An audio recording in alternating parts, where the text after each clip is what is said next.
안녕하세요. 전주스타 피부과 의원 대표원장 피부과 전문의 나현민입니다. 중증건선 치료에 대해서 안내드리겠습니다. 건선은 마름버짐 한자어인데요. 홍반성 인선설 판 형태가 가장 흔한 형태로 생깁니다. 또한 농포성으로 생기기도 하며 홍피증 등 홍반의 둘러싸인 형태로도 생기기도 합니다. 가장 흔하게 생기는 부위는 두피, 팔꿈치, 등 하방 부위, 엉덩이 굴곡 부위, 무릎, 정강이, 손발바닥을 침범하게 됩니다. 또한 손톱, 발톱에도 흔하게 침범할 수가 있습니다. 건선은 병소 부위에 따라서 다양하게 생기기도 합니다. 그러니까 두피와 헤어라인 쪽에도 생길 수가 있고, 손톱 침범, 두피, 헤어라인을 침범하는 경우, 손발바닥에도 다양하게 생길 수 있습니다. 우리나라 건선 유병률은 국내 보고에서는 대략 0.4% 정도로 알려져 있습니다. 1% 내외로 알고 계시면 되는데요. 5천만 명 기준이면 50만 명 정도 있는 것으로 파악됩니다. 백인일수록 많이 나타나고 위도가 높을수록 추운 나라일수록 더 나타납니다. 상대적으로 동아시아에서 적게 나타나는 편으로서 인종적 차이가 있습니다. 우리나라에서 건선이 주로 발생하는 나이는 크게 두 개로 나눌 수가 있습니다. 20대 초반에 나타나는 조기 초발 건선, 40대 후반에 나타나는 만기 초발 건선이 있습니다. 건선 환자는 계속 누적되기 때문에 제일 많이 나타나는 나이대는 50대가 되겠습니다. 건선은 단순한 피부 질환이 아닙니다. 다양한 염증 물질이 피부에 표현되면 건선으로 나타나고, 두 번째로 흔하게 침범되는 부위는 관절입니다. 뇌혈관을 침범하게 되면 뇌출혈, 뇌경색 등의 뇌졸중과 연관이 많으며, 심혈관계를 침범하게 되면 관상동맥이 좁아지는 협신증, 아예 막혀버리는 신경경색도 정상보다 훨씬 많이 발생을 하고 있고, 비만과도 연관성이 높습니다. 그리고 대장 등 장 점막을 침범하는 경우에는 염증성 장질환으로 발생하여 건선과 기전이 유사합니다. 전신의 사진을 찍어보면 전신의 장기에 모든 염증이 침범되는 걸 볼 수가 있어 건선은 단순한 피부 질환이 아니라 전신 염증 질환인 걸 알 수가 있습니다. 겉으로 보이는 부위다 보니까 우울증 등의 정신장애도 흔하게 발생할 수가 있습니다. 건선이 처음 발생하고 약 2년 정도 됐을 때 평균적으로 진단을 받는 경우가 많고, 그 이후에 평균적으로 5년 정도 경과가 됐을 때 관절염으로 진행하는 경우가 많습니다. 처음 발생해서 평균적으로 10년 정도 후에는 관절염까지 증상을 호소하는 경우가 많습니다. 관절염으로 진행되는 위험인자 중에서는 두피에 건선이 있는 경우, 비만이 있는 경우, 손발톱을 침범하는 경우, 그다음에 체피 면적이 넓게 나타나는 경우, 그리고 회음부나 성기, 항문 주변에 나타나는 경우에 건선 관절염으로 발생할 수 있는 위험이 높다고 알려져 있습니다. 손발톱을 침범하는 경우에는 가장 흔하게 나타나는 경우가 손톱에 이렇게 패인 증상이 가장 흔하게 나타납니다. 또한 손톱 끝에 이렇게 들리는 형태, 손발톱 박리증도 흔하게 나타나는데, 이것을 간혹 무좀으로 인하여 무좀 치료를 하는 경우가 있습니다. 이것은 건선 손톱을 나타내고, 건선 손톱이 침범하는 경우에는 건선 관절염까지 진행할 수가 있는 가장 대표적인 위험인자가 되겠습니다. 건선 관절염은 류마티스 관절염과는 다릅니다. 류마티스 관절염은 손 침범을 했을 때 대칭적으로 나타나지만, 건선 관절염은 한 개만 침범하는 경우가 70% 이상입니다. 그래서 갑자기 손가락이 붓습니다. 아침에 30분 이상 뻣뻣하게 나타나면서 하나가 소세지처럼 붓는 형태가 가장 흔하게 나타나는 증상입니다.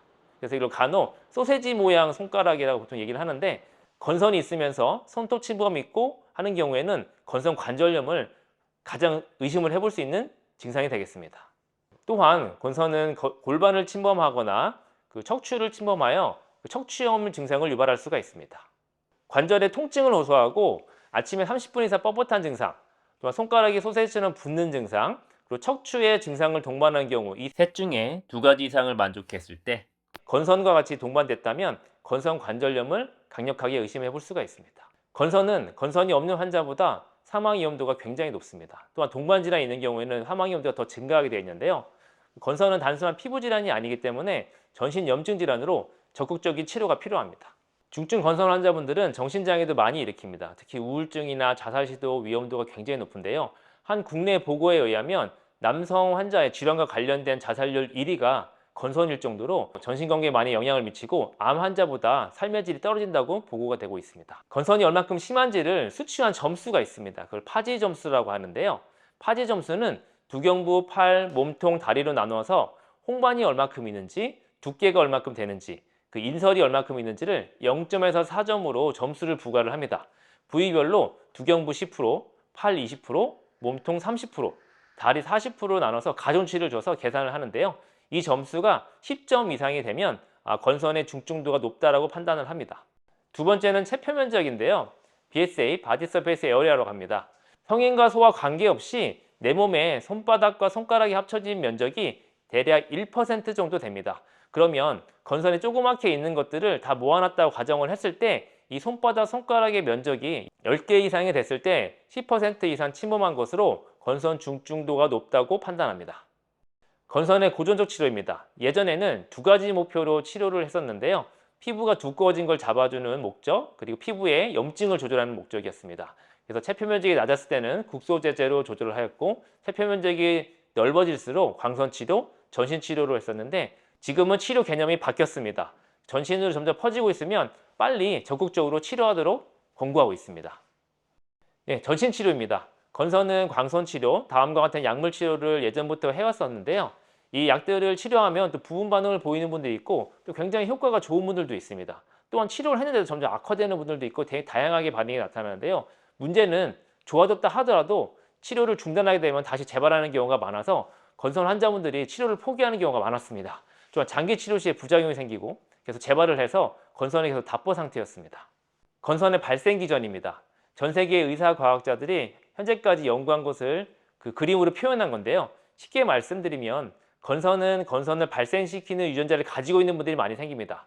평생 안 생기는 분들도 있는데 어떤 요인에 의해서 건선 유전자를 깨우는 건데요. 그중에 가장 대표적인 게 외상하고 감염입니다. 심하게 다쳤다든지 심하게 아팠다든지 어떤 요인에 의해서 건선의 유전자를 깨우게 됩니다. 그렇게 되면 피부의 면역세포들이 염증 물질을 분비를 하게 되고, 그 염증 물질들이 피부에 영향을 주어서 피부가 두꺼워지고 현재 홍반이 생기는 그런 건선 변변이 나타나게 됩니다. 과학기술이 발달되다 보니까 건선에 처음 시작될 때 발생되는 핵심 면역 물질들이 많이 밝혀졌는데요. 그중에 대표적인 물질이 23번 물질입니다. 그래서 23번 물질이 시작돼서 건선이 진행되는구나, 이렇게 현재까지는 알게 되었고, 핵심적인 현재까지 받아들이는 기전은 23번 물질이 17번 물질로 바뀌어서 건선이 생기더라, 현재까지는 이렇게 이해를 하고 있습니다. 그래서 지금 새로 나오는 약들은 이 핵심 물질들만 차단하는 약제들이 개발되었는데요. 23번 물질만 차단하는 약제, 17번 물질만 차단하는 약제 등 현재 5가지의 주사가 적극적으로 치료를 되고 있고, 국내에서도 이 5가지 주사가 모두 출시되었습니다. 쉽게 말씀드리면 댐으로 표현할 수가 있는데요. 23번 물질을 막는 건 위에 댐을 막는 거, 그 17번 물질을 막는 거는 밑에 댐을 막는 형태라고 보시면 되겠습니다. 또한 알약도 출시가 되어 있습니다. 알약도 기전은 유사합니다. 23번 물질을 차단시켜주는 걸로 주사제와 기전은 유사합니다. 계속 새로운 약이 개발되고 있고, 이 약은 뭔가 건선과 관련된 염증들을 잡아주는 그런 염증 물질 조절하는 약제가 되겠습니다. 현재 치료받고 있는 환자분 사진입니다. 건선이 굉장히 심한 환자입니다. 중증 건선 환자분이신데요.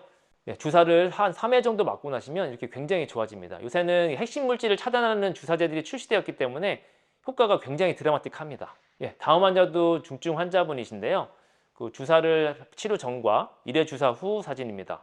또한 2회 주사 후 사진입니다. 뭔가 그 핵심 물질이 빨아 들어가는 것처럼 그쪽이 없어지고 있죠. 그래서 요새는 그 건선 주사 핵심 물질을 막아주는 주사가 워낙 드라마틱하기 때문에 주사를 맞고 났음에도 불구하고 건선에 호전이 없으면 이건 건선이 아니다, 다시 조직 검사를 등의 검사를 고려해봐라 할 정도로 치료가 매우 효과적입니다. 이런 핵심 물질을 차단시켜주는 새로운 약제들이 개발되어 치료가 되고 있음에도 불구하고 아직은 이런 약제들이 나온지를 모르시는 분들이 많고, 검증되지 않은 민간요법에 의존하거나 치료를 포기하시는 분이 많습니다. 그래서 아직은 정말 이런 치료를 받고 있는 분이 극소수에게 불과하기 때문에 이걸 적극적으로 알려야 합니다. 그래서 제가 언론에도 많이 보고를 하고 있고요. 현재 개발되어 있는 약들은 신약이다 보니 매우 고가입니다. 본인 부담으로 치료하기에는 매우 부담스러운데요. 다행히 2017년부터 국가에서 중증 건선의 산정특례라는 제도가 도입되어서 치료의 90%를 국가에서 부담을 하고 있습니다. 산정특례를 받는 방법은 2가지 방법이 있습니다. 중증 보통 건선으로 받는 방법과 건선 관절염으로 받는 방법이 있습니다. 중증 보통 건선 산정특례 세부 기준을 보시면 우선은 조직검사가 신청이 1년 이내에 검사한 게 인정이 됩니다. 또한 제시된 약들을 1년 이내에 치료한 기록이 있어야 되고 2주 이상 공백이 없어야만 합니다. 또한 2가지를 동시에 했을 때는 1가지 치료 기간만 인정이 됩니다. 1년 이내 치료만 인정이 되고요. 2가지는 1가지만 인정이 되고, 또한 3개월에서 6개월 동안 치료 기간을 하는데 2주의 공백이 없어야 된다는 내용입니다. 중증보통건선 산정특례 공문입니다. 그러니까 피부과 전문의로부터 중증보통건선의 진단을 받은 환자로 제시된 약제와 또는 광선치료 총 5가지의 옵션이 있습니다. 이 5가지 옵션 중에 기간이 겹치지 않게 2가지 이상을 선택해서 도합 6개월 또는 24주 이상을 치료받았음에도 불구하고 그 손바닥 손가락의 10개 이상의 면적, 중증도 점수가 10점 이상인 환자한테 혜택을 주도록 되어 있습니다. 산정특례는 5년마다 재등록을 하도록 되어 있습니다. 재등록의 기준은 의료진의 인상 소견만으로 다시 재등록이 가능하여 결국에는 국가에서 평생 지원을 해주겠다는 것과 같습니다. 이상으로 중증건선 치료에 대해서 말씀드렸습니다. 감사합니다.